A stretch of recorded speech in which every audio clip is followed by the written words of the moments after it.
So we have this story from Axios. States leapfrog federal government in restraining tech. So Axios reports, states across the U.S. unwilling to wait for the slower gears of the federal government to turn are moving aggressively to regulate the tech industry. Why it matters? States famously serve as laboratories of democracy, testing out innovative laws that other states or the federal government can adopt. But their experiments can sometimes be half-baked or have unintended consequences, and the regulations can run afoul of the courts. The big picture, the one thing I want to highlight in this is the fight against censorship. They say it closer to the bottom, our thought bubble. Growing partisan polarization at the state level guarantees the introduction and potential passage of more party-line tech bills that wouldn't stand a chance of moving forward in the more narrowly divided federal government.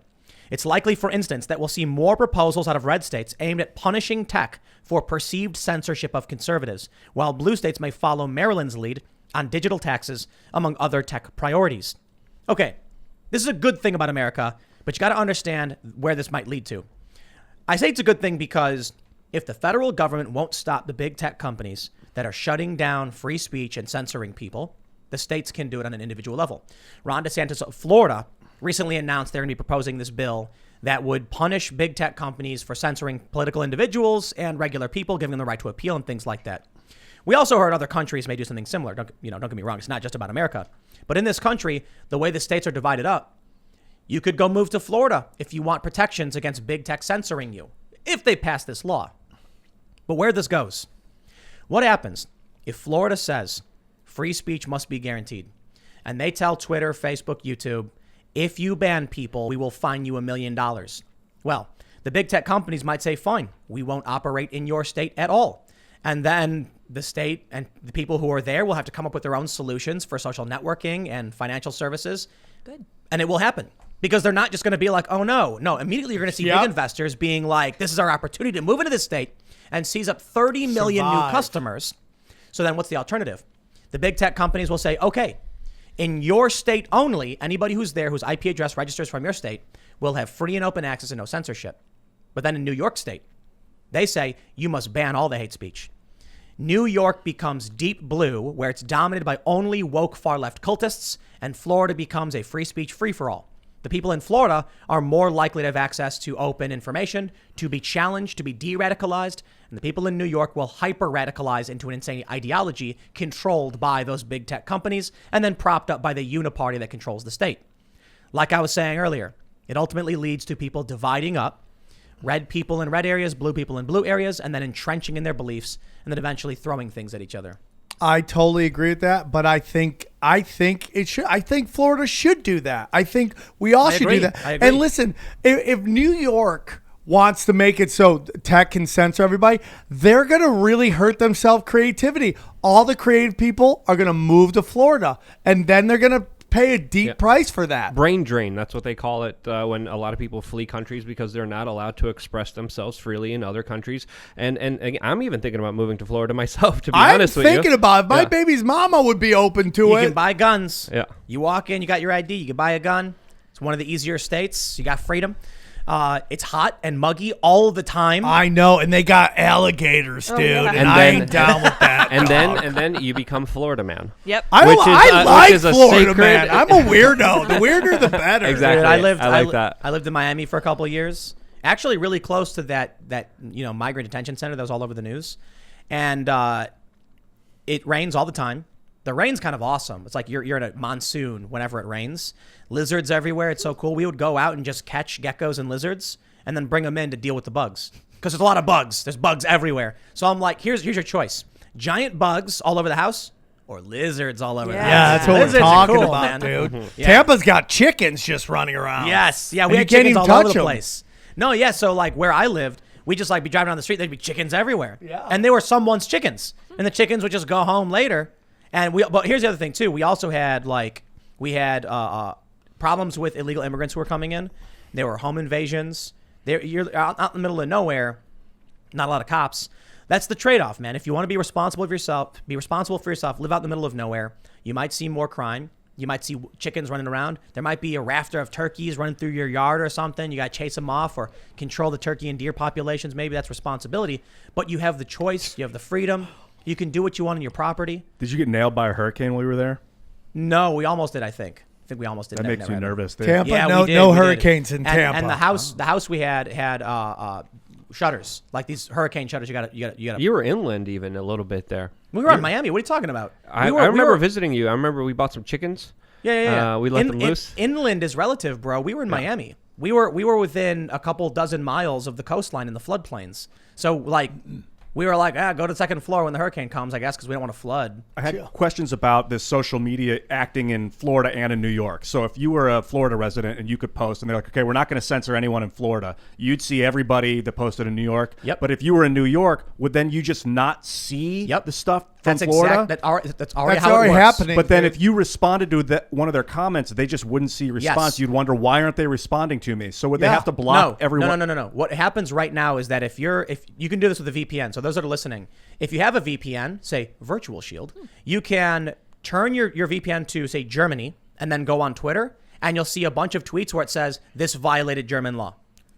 So you'll see the response, violation of German law, things like that. So people were doing experiments with this a while ago. They may have changed it, so it doesn't say that anymore. But it uses something. You'd get a message saying this tweet is in violation of this country, so you can't see it.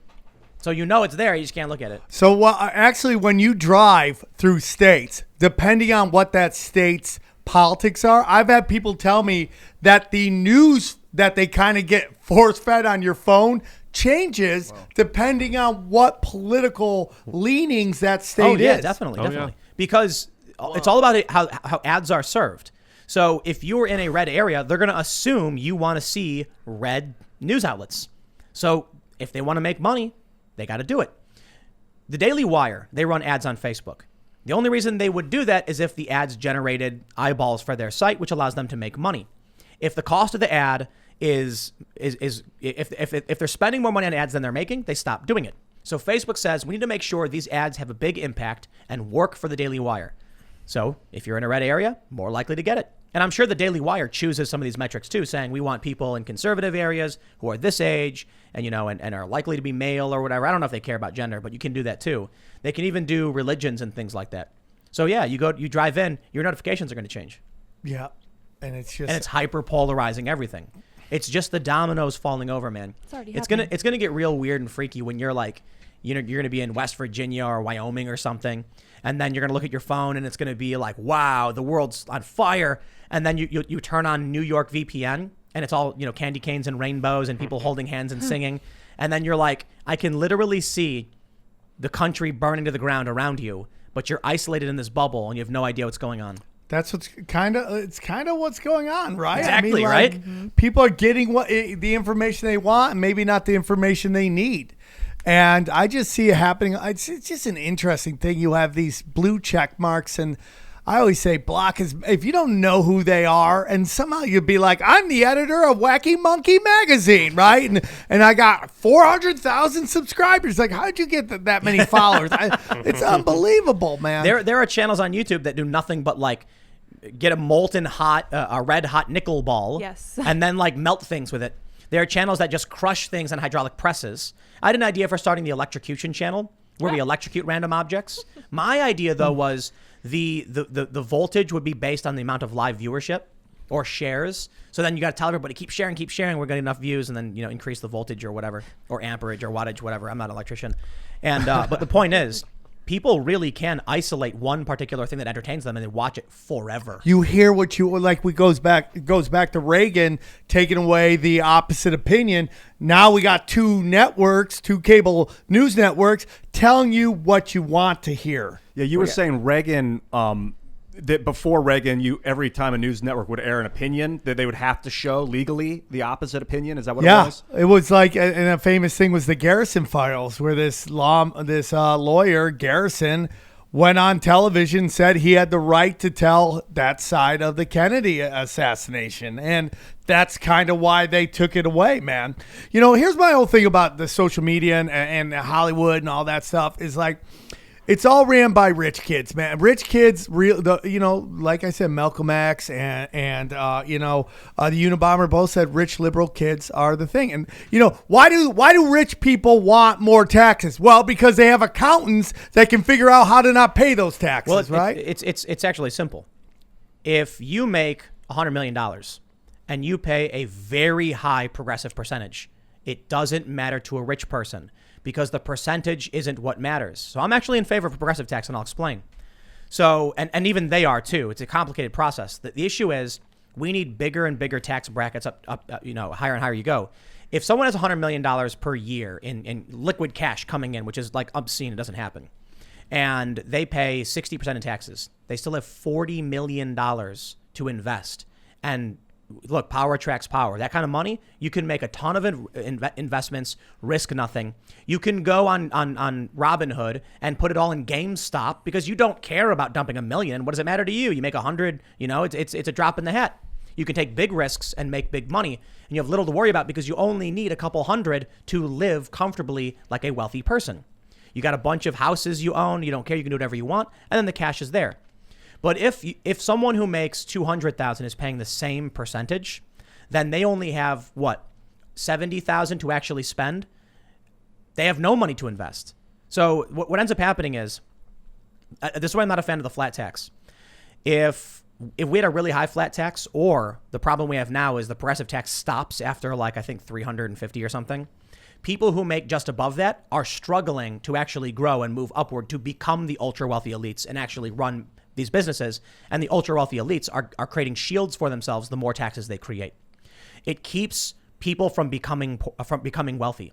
The more taxes they put on, the harder it is to move up. For sure. For regular people. Most the federal income tax was signed by Woodrow Wilson like a thief in the night on Christmas Eve. I mean, it's just a fact. There was never a vote on it, and we never had it before that. We were supposed to only pay taxes for when the war. Yeah. The real issue is the Federal Reserve gives them the ability to control the flow of the economy and how the country spends its money, and the taxes is just a way of recuperating and facilitating the machine. You know what I mean? You know what my favorite tax is? What? No tax. Yeah, no tax. But it's not just taxes. It's also regulations. It's also rules. It's also inspections. It's also all the little middle management things that the government takes as a way of supposedly helping people, but they're created by the big oligarchs who keep people down. It's the corruption. Yeah. It's the corruption. If a bunch of people got together and said, anybody who works on, let's say you have 100 acres of land, and you got a bunch of your friends, 100 of your friends, each live on 1 acre, and they're all living on this property. And there's a stream. And this one dude keeps taking a dump in it. And you all get together and say, from now on, no one's allowed to take a dump in the stream. You've just regulated the stream usage. That's a good thing. That's a good thing. That's because they did this on purpose. They made it regulation so everyone would flip out. I have no problems with protections, right? I mean, if they called it protections, I think we'd be okay with that. Well, listen. That's what it is. The issue is when one guy goes to, a plurality, not even a majority, and says, hey, if we all collude together, we can trick everybody into diverting the stream onto our properties so we have more access. And we'll call it a regulation. Oh, no, we have to do it. I'm so sorry. That's the problem. The system has become corrupted and tainted. Yeah. Rules are fine when the rules benefit the people. I'm not a laissez-faire capitalist. I think we need some regulations. The problem is our social programs and our regulations are typically to benefit the wealthy, to cheat, to change the rules. 100%. To help them out. The taxes do that. The stimulus does that, and the regulations do that. It's a revolving door of corruption meant to keep the poor and not allow for legitimate capitalism. I say get rid of fee of entry. That's the number one way that you control people's ability to move on. I mean, look at what we're doing with doctors. When you come out of med school, you're so deep in debt, you don't have a lot of room to maneuver to even set up your own practice. So you got to go into these plug and play situations where if you don't play ball with these pharmaceutical companies, the healthcare system, good luck on growing, okay? And then if you want to open a restaurant, why do I like food trucks? Because I think that's a way to just go, boom, you're getting right into it and you're starting to make money. And to open a restaurant, you have to have so much money to open a restaurant. That is fee of entry. That allows the elites to be able to move and create stuff where the poor, it's a lot harder. That's the point I was saying about a flat tax or a limited progressive tax, because you could tax a guy who makes $100 million at 80%. He still has $20 million. He can snap his fingers and make 10 food trucks. Whereas a regular guy who's being taxed at 10% but only makes $100,000 a year can't do that. So I get it. I understand. It's not like this person deserves it or doesn't deserve it. The amount of money doesn't determine whether you're a hard worker or not. I'm just saying, I think a progressive tax makes more sense, but Admittedly, this isn't particularly complicated. Thanks for checking out this clip from the Timcast IRL podcast. If you want to see the full show, come back to this channel, youtube.com/TimcastIRL, Monday through Friday at 8 p.m., where you can leave comments and super chat, and we actually will read your comments on the show. Don't forget to like, share, subscribe, and if you want exclusive members-only content, segments you can't get anywhere else, go to timcast.com, become a member, and we even have full bonus episodes. Thanks for hanging out, and we'll see you all next time.